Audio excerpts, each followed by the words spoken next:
നമസ്കാരം, ഞാൻ ഷാലു വിനു. എല്ലാവർക്കും എൻ്റെ ചാനലിലേക്ക് സ്വാഗതം.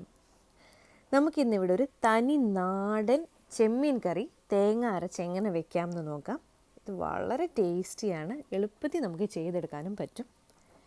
ഇതിന് വേണ്ട സാധനങ്ങൾ: ഒരു 1/2 കിലോ ചെമ്മീൻ വലുത് ക്ലീൻ ചെയ്ത് കട്ട് ചെയ്ത് വെച്ചിട്ടുണ്ട്. ചെറുതാണെങ്കിലും കുഴപ്പമില്ല, ചെമ്മീൻ കിട്ടുന്ന ഏത് ചെമ്മീൻ വെച്ച് നമുക്ക് ഈ കറി ചെയ്യാം.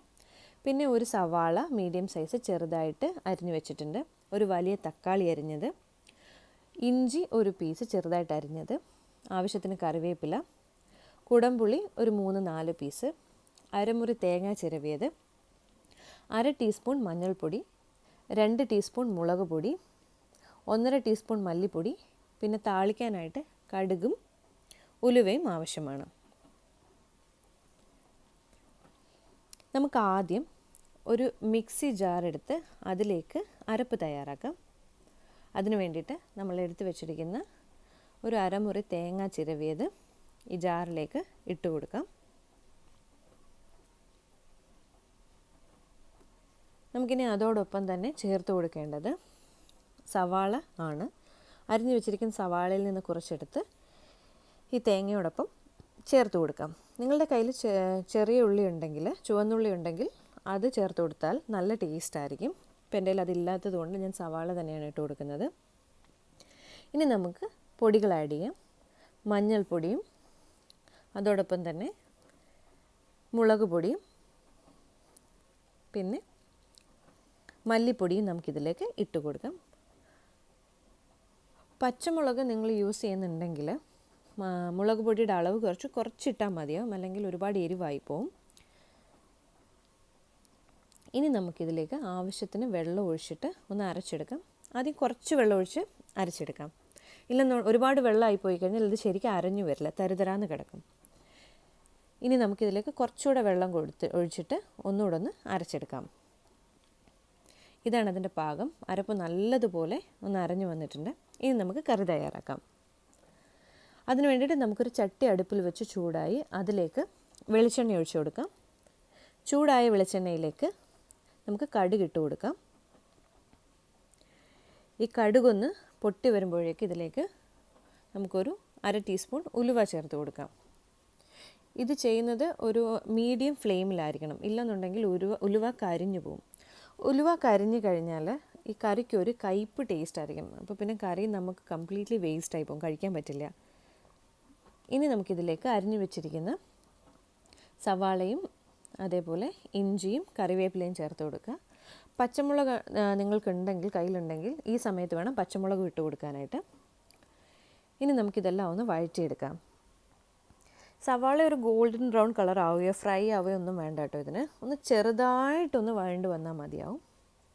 നമുക്കൊരു 1 മിനിറ്റ് 2 മിനിറ്റ് ഒക്കെ ആകുമ്പോഴത്തേക്ക് ഇത് വഴണ്ട് വരും. ഇതൊന്ന് വഴണ്ട് വന്നിട്ടുണ്ട്. നമുക്കിനി എടുത്തു വെച്ചിരിക്കുന്ന തക്കാളി, ഒരു വലിയ തക്കാളിയുടെ പാതി ആദ്യം ഇതിലേക്ക് ചേർത്ത് കൊടുക്കുക. ബാക്കി പാതി നമുക്ക് അരപ്പൊക്കെ ഇട്ടതിന് ശേഷമാണ് ഇടുന്നത്. ഇനി ഇത് നമുക്കൊന്ന് ഇളക്കി കൊടുക്കാം. ഇതും അങ്ങനെ സോഫ്റ്റായിട്ട് വരുന്നവരെയൊന്നും വെയിറ്റ് ചെയ്യേണ്ട ആവശ്യമില്ല. ഇത് ചെറുതായിട്ടൊന്ന് വഴണ്ട് വന്നാൽ മതിയാവും. ഈ തക്കാളിയും സവാളയൊക്കെ കൂടെ ഇത് വഴണ്ട് വന്നിട്ടുണ്ട്. ഒരുപാട് സോഫ്റ്റായിട്ടൊന്നും പോയിട്ടില്ല തക്കാളി.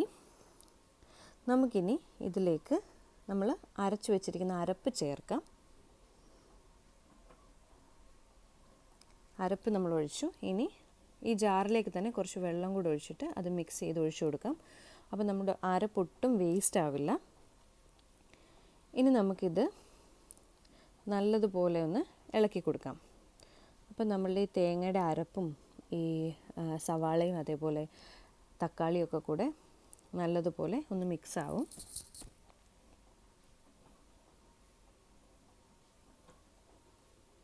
ആവശ്യത്തിന് ഉപ്പും ചേർത്ത് അതേപോലെ നമുക്ക് കുടംപുളി ഇതിലേക്ക് ചേർത്ത് കൊടുക്കണം. ഈ കുടംപുളി ചതച്ചൊന്ന് ചേർക്കുകയാണെന്നുണ്ടെങ്കിൽ നല്ലതുപോലെ ആ പുളിയൊക്കെ നമ്മുടെ ഗ്രേവിയിലൊന്ന് ഇറങ്ങും. നമുക്ക് ഈ സമയത്ത് ഉപ്പ് ചേർത്ത് കൊടുക്കാം. ഉപ്പും കുടംപുളി ഇട്ടതിന് ശേഷം നമുക്ക് ഈ ഗ്രേവി ഒന്ന് ഇളക്കി കൊടുക്കാം. ഇത് കുറച്ച് തിക്കാണ്, അപ്പോൾ നമുക്കൊരു ഇത്തിരി കൂടെ വെള്ളം ഇതിലേക്ക് ഒഴിച്ചു കൊടുക്കാം. ഇപ്പോൾ കറക്റ്റ് പാകത്തിന് വന്നിട്ടുണ്ട്. നമുക്കിനി ഈ ഗ്രേവി ഒന്ന് തിളച്ച് വരുന്നവരെ വെയിറ്റ് ചെയ്യാം. നമ്മുടെ ഗ്രേവി ഒന്ന് നല്ലപോലെ തിളച്ച് വന്നിട്ടുണ്ട്. നമുക്കിതൊന്ന് ഇളക്കിയിട്ട് ഇനി ഇതിലേക്ക് നമുക്ക് ചെമ്മീൻ ചേർത്ത് കൊടുക്കണം. നമ്മൾ കഴുകി വൃത്തിയാക്കി വെച്ചിരിക്കുന്ന ചെമ്മീൻ ഇതിലേക്ക് ചേർത്ത് കൊടുക്കാം. ഞാനിവിടെ വലിയ ചെമ്മീനാണ് എടുക്കുന്നത്. നിങ്ങൾക്ക് കയ്യിലുള്ളത് ഏത് സൈസ് ചെമ്മീനായാലും നമുക്കിതിലേക്ക് ചേർത്ത് കൊടുക്കാം. ചെമ്മീൻ ഓരോന്നായിട്ട് നമുക്ക് ഈ ഗ്രേവിയിലേക്ക് ഇട്ട് കൊടുക്കാം.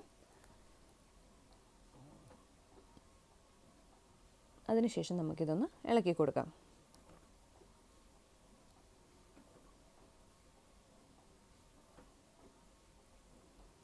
ഇതെല്ലാം ഒന്ന് ഇളക്കിയതിന് ശേഷം നമ്മൾ ആദ്യം എടുത്ത് വെച്ചിരിക്കുന്ന തക്കാളിയില്ലേ, ബാക്കി പകുതി തക്കാളി നമുക്കിപ്പോൾ ഇതിലേക്ക് ഇട്ട് കൊടുക്കാം.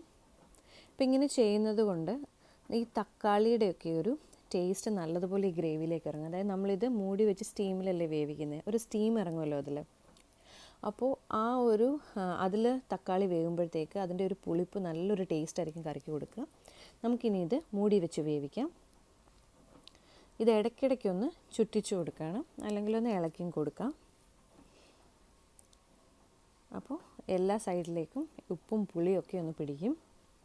നിങ്ങൾ ഇടയ്ക്കൊന്ന് ടേസ്റ്റ് ചെയ്ത് നോക്കിയിട്ട് ഉപ്പോ പുളിയോ എന്തെങ്കിലും ആവശ്യം ഉണ്ടെങ്കിൽ കുറച്ചുകൂടി ഇട്ട് കൊടുക്കാം. പുളി കൂടുതലാണെന്ന് തോന്നിയാൽ ഒരു പുളി വല്ലതും അതിൽ നിന്ന് എടുത്തു മാറ്റാം. ഇനി നമുക്കിതിലേക്ക് കുറച്ച് കുരുമുളക് കൂടെ ചേർത്ത് കൊടുക്കാം. കുരുമുളക് പൊടിയും ചേർത്ത് ഇത് നല്ലതുപോലെ വറ്റി വന്നിട്ടുണ്ട്. അപ്പോൾ നമുക്ക് കുറച്ചുകൂടെ വെളിച്ചെണ്ണ ഒഴിച്ച് കൊടുക്കാം.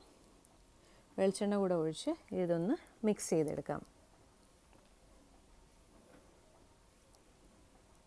ഇപ്പം നല്ലതുപോലെ ചാറൊക്കെ ഒന്ന് കുറുകി വന്നിട്ടുണ്ട്. ഒരുപാട് അങ്ങ് കുറുക്കേണ്ട കാര്യമില്ല. കാര്യം ഇത് ഒരുപാട് കുറുകിപ്പോയി കഴിഞ്ഞാൽ ഇത് തേങ്ങ ആയതുകൊണ്ട് ഇരിക്കും തോറും അത് വീണ്ടും തിക്കാവാൻ ചാൻസ് ഉണ്ട്. നമ്മുടെ സ്വാദിഷ്ടമായിട്ടുള്ള ചെമ്മീൻ കറി തയ്യാറായി കഴിഞ്ഞു. ഗ്രേവിയൊക്കെ നല്ലതുപോലെ വറ്റി ചെമ്മീനൊക്കെ വെന്ത് ഈ ഉപ്പും പുളിയും അതേപോലെ എരിവൊക്കെ കറക്റ്റായിട്ട് അതിൽ ഒന്ന് പിടിച്ചിട്ടുണ്ട്. ഇനി നമുക്ക് ഫ്ലെയിം ഓഫ് ചെയ്യാം. നമുക്ക് അടുപ്പിൽ നിന്ന് ഉടനെ മാറ്റണം കേട്ടോ. ആ ചൂടിലിരുന്ന് കഴിഞ്ഞാൽ അത് വീണ്ടും ഞാൻ പറഞ്ഞതുപോലെ ഈ ചാറ് കുറച്ചുകൂടെ കുറുകാൻ ചാൻസ് ഉണ്ട്. അത് പിന്നെ തിക്കായി പോവും. ഇനി നമുക്ക് കുറച്ച് നല്ല ചൂട് കുത്തരി ചോറെടുത്തിട്ട് അതിലേക്ക് കുറച്ച് കറി ഒഴിച്ചു കൊടുക്കാം. ഇത് കണ്ടാൽ തന്നെ കഴിച്ചുകൊണ്ടിരിക്കാൻ തോന്നും. ഇതിൻ്റെ കൂടെ വേറെ ഒരു കറി ആവശ്യമില്ല കേട്ടോ. ഈ ഒരു കറി ഉണ്ടെങ്കിൽ നമുക്ക് ചോറ് കഴിച്ചിട്ടേ ഇരിക്കാൻ പറ്റും. നല്ല നാടൻ കറിയാണ്. നിങ്ങളെല്ലാവരും എന്തായാലും ഒന്ന് ട്രൈ ചെയ്ത് നോക്കണം. എന്നിട്ട് ഇഷ്ടപ്പെടുകയാണെന്നുണ്ടെങ്കിൽ എൻ്റെ ചാനലൊന്ന് സബ്സ്ക്രൈബ് ചെയ്ത് ലൈക്ക് ചെയ്യണം കേട്ടോ.